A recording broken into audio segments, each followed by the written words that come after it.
Okay, so here's a couple tricks that I do to make my runs here a little bit easier.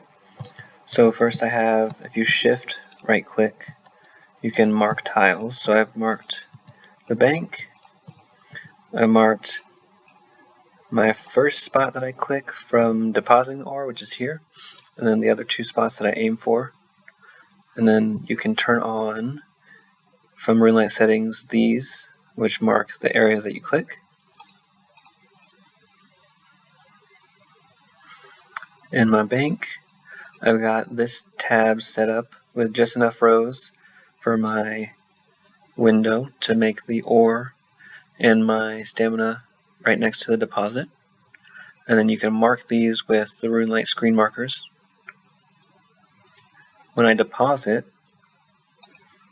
my gloves, no matter which ones I have equipped, stay in the inventory, and that's because I've removed their spot and done fills, which is right here, where you can do bank fillers, and this is a run. I usually angle it like this,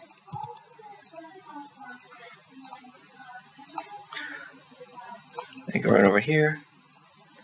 As soon as it deposits, click, wait for the XP drop, click, spacebar to continue, change back, oops. Oh, one of my bank fillers messed me up. It's that one.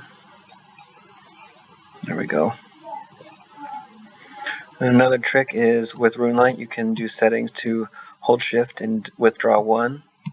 So shift, and then you can also make it shift to drink.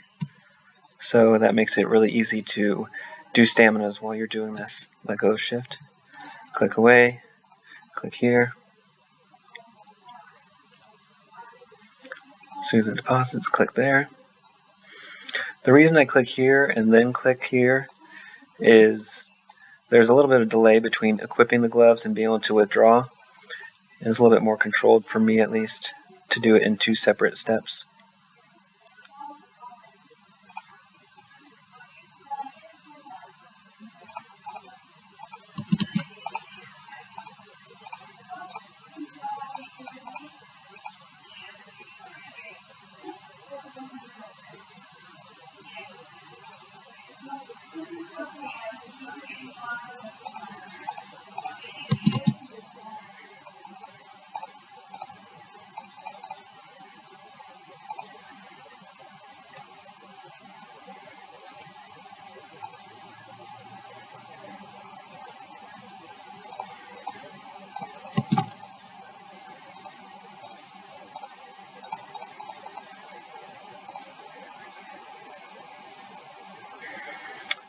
Alrighty, and I think that's about all I can show you for now. If you have any questions or need any help, let me know.